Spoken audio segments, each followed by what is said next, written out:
So, I just watched Hunter x Hunter, and I was wrong. The HXH stands were right. I initially dropped it around the Heaven's Arena arc, and now I'm kicking myself because the 2011 anime was pretty damn fire. Granted, most of the arcs weren't mind-blowing, but the York New and Chimera Ant arcs, chef's kiss right there.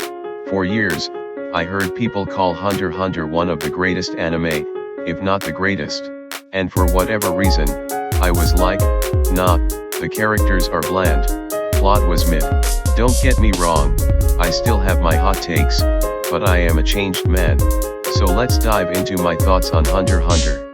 Gotta say, the first arc was still not the best, and Gon's drive to find his father was boring. The fact that Jing set up this whole hide-and-seek type game, essentially watching a good portion of the story in relation to Gon gave me Aizen/Black Zetsu vibes, and that is not a compliment. I really like some of the build-up to the Hunter exams though. The way they went about testing our main boys gave me Naruto Chunin exams vibes. But speaking of main protagonists and Naruto, can we just talk about how Kurapika and Sasuke are nearly clones? I mean, come on. Both edgelords, last of their clan, fighting to avenge said clan. For fuck's sake, the corpses of his clan were robbed of their signature scarlet eyes.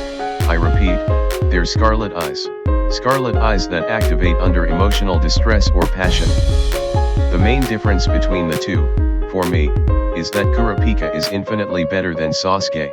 His character, motivation, and moral compass was handled so much better. I might make a video about all the main differences between the two, at least that I noticed. He did kill my boy Avogan though, and for that, damn him. Back to the protags. Out of our four main boys, don't laugh, but Leorio is definitely my favorite. I like Kurapika as I've said before, but revenge is always a weak motivation for me. Killua was good, but his character is too reliant on Gon's for most of the series, though I love his relationship with Alluka. And Gon himself didn't interest me at all until the Chimera Ant arc. But my boy Leorio has a fun-ass personality. When he decked Jing in the election arc, I literally kicked myself out of sheer hype. Now take that reaction, and apply it to literally every time Hisoka appeared, and that was pretty much a third of my experience watching this anime. He's the highlight of the Hunter exams and Heaven's Arena, and one of the two characters that made Greed Island watchable for me. Granted, I wish Hisoka was a bit more like us, but what can you do? Honestly, something that I love about the Hunter exams is how perfectly it sets up most of the arcs later. It builds up to York New and Greed Island, sort of. It leads into the Zoldyck arc, and sets up the motivations for each character, and opens the paths for the rest of the story. And it's interesting how there are different types of hunters. Just being a hunter opens so many avenues of possibility in this world. It's sort of like how there's Nen, and once you unlock it, it can be taken in a variety of different directions, varying from each character. Since this is a video primarily talking about the things I love about this series, I won't talk about Greed Island too much. But for all the build up this arc had, I was expecting something, I don't know, better. Instead what I'm given is a drag of an arc, hard carried by Hisoka and Bisky. It also doesn't help that it's sandwiched between two fantastic arcs. Oh, and Genthru sucked. Now onto the best parts of Hunter x Hunter, York New, and Chimera Ant. I love the Phantom Troop as a villain group. My boy Avogan was absolutely glorious to watch. His fight with Kurapika had me on the edge of my seat through and through. It really introduced us to the conditioned side of Nen, which added a whole other layer of complexity to the power system, and I feel like in any other series, Kurapika's victory would have been a complete deus ex machina, but it fits so perfectly with the power system and his character motivation. Speaking of which, I unironically love how self-aware Kurapika was. He understood the way he was acting during that fight, and he hated it. He knew it wasn't him, but he had to keep pressing on to accomplish his goal, and I love it. Again, just one more thing that makes him far better than Sasuke. Still a little butthurt though. Hot take time, but I had almost zero interest in, guess who? That's right, Krillin Lucifer. I know there's his whole journey of self-discovery, trying to find his identity, but I don't care for it at all. He's a boring character whose only saving grace is his connection to the rest of the Phantom Troop.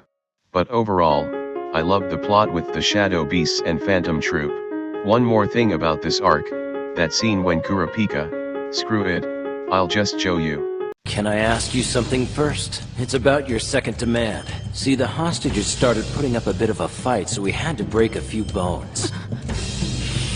Then we're done here. What? Sorry, I was lying.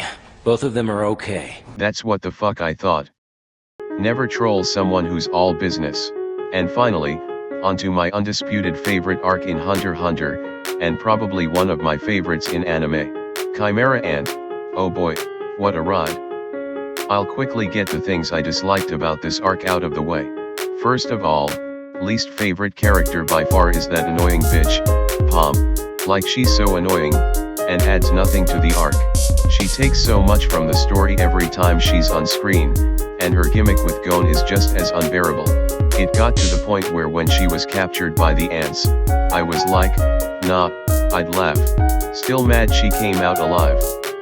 I was also frustrated every time the narrator opened his mouth, specifically in the latter portions.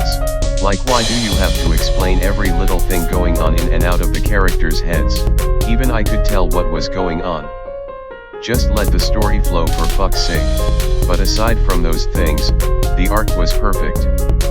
No, seriously, sit down cars from JoJo's, this is what perfection looks like.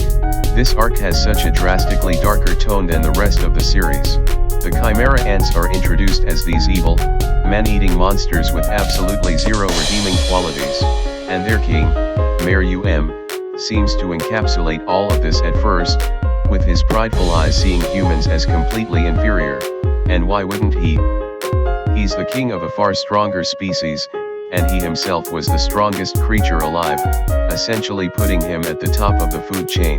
It's only when he's constantly bested in a game of Gungi by some blind girl, does that monstrous pride begin to level out. And as he spends more time with her, he begins to find the value in the humans he once saw as beneath him and nothing but sustenance.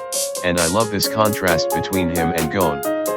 In short, Pitou, a royal guard, seriously fucks up someone Gon cares for. Gon's rage slowly builds on itself throughout the arc, to the point where when he finds Pitou healing a girl in critical condition, he snaps, almost refusing to let Pitou heal her. You don't understand, Gon literally says, that thing, when referring to Pitou. Based bigotry. All semblance of his humanity is lost to him when he thinks Kite is dead, and in the ultimate beast-like display of wrath, he brutally beats Pitou to death. The king of the ants becomes more human, and the once carefree child becomes a monster. I'm a huge simp for the idea of duality and contrast, and these character arcs are fantastic. And while we're still on the subject of Gon versus Pitou, it's another perfect example of how great the conditions aspect of Nen are.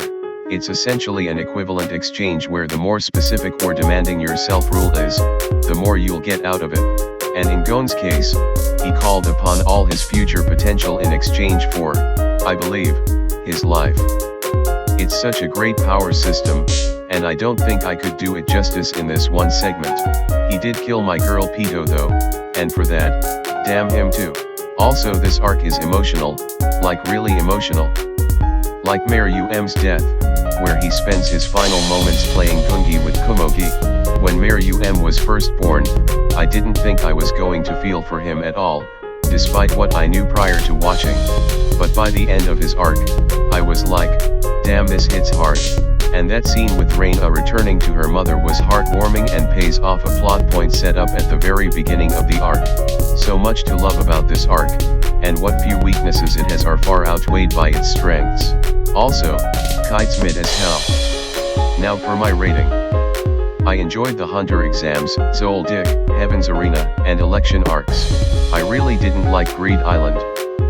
But York New and Chimera Ant blew me into the stratosphere. So, based on this, I'll have to give it an 8 out of 10. Greed Island drags it down a point, a few select parts in the story keep it from perfection for me. But overall, and I'll say it again, I misjudged this anime. Now I just have to get my friends and my brother to watch it. So until the next video, farewell.